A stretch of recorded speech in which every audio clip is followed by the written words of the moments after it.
Let me ask all our panelists, because one of the things that you talked about, the assumption was that for the past 25 years, globalization was moving full steam ahead, it would go uninterrupted, and we'd all be friends. Well, step back now, we don't exactly have the Cold War, but we certainly have a Cold War in some small letters, all right? What does this mean for the shipping industry going forward if, in fact, we do have more regionalization, and where do your greatest concerns lie? Leon, yeah. So what we're observing right now is that there's a lot of competition between OPEC and the shale oil producers in the United States. Shale oil production has gone up by 50%, and as a result, they are reducing the price of oil. And this is a huge shot in the arm for the world economy. It adds $1 trillion in the world economy each year and to the pockets of the consumers. So right now we're seeing that OPEC is not the cartel that it used to be, because in order to be a cartel, you need to control the price, and they're not controlling the price.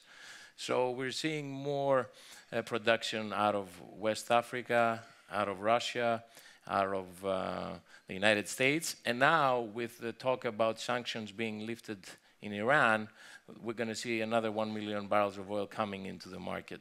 Ingo. Yeah.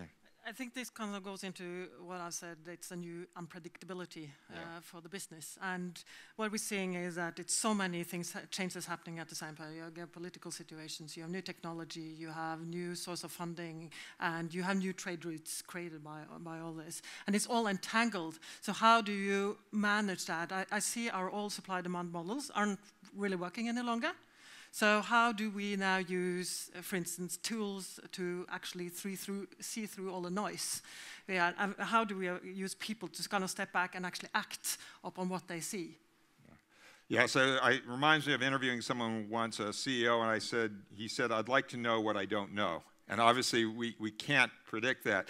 And Julika, how are you navigating all this? Because there is a lot of unpredictability. Yeah. I will say one thing. I agree that shipping is an essential service. Shipping will always be cyclical. I think we have a long history of that. And in essence, everyone is criticizing that we are a commodity industry or that it's only about funds. It is really about people. It is really about processes. It is really managing. Just having a couple of assets does not make you a transportation company. Your people, your innovations, your whole systems that you have, and you really balance it, will navigate you through difficult positions. Well, please, Hans, yeah. One thing I'd like to say is that I don't think the problem for shipping has been the demand side the last couple of years. It's really been an oversupply of ships. And people got overexcited after the boom you had between 2004 and 2008 that built way too many ships. If you look at demand for seaborne transportation, it has more or less grown uninterrupted for the last 30, 35 years. So that's not where the problem lies right now. Right now it lies in overcapacity of ships. And just make one more point.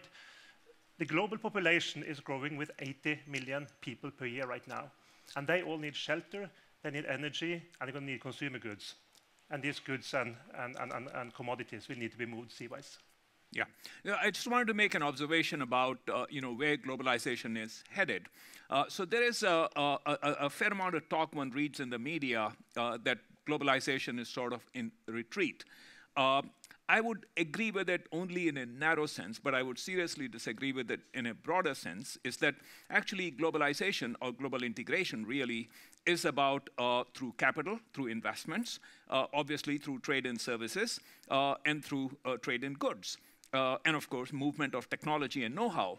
But what's happening is that while globalization in terms of goods trade, over the last 35 years, goods trade grew at twice the pace of global GDP. But right now, for a whole variety of factors that we have talked about, including the fact that there is digitization of virtually everything. And so when you do that, and services growing faster than goods, is that prospects are, which is not particularly good for shipping, that goods trade globally will, instead of continuing to grow at twice the pace of GDP, will probably grow at the same pace as GDP. But it's trade in services, movement of capital.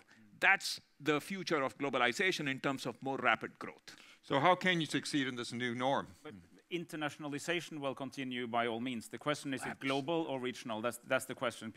Countries will trade and invest in each other, but will they do it in a really clean global setup, or will it be in small blocks and patterns?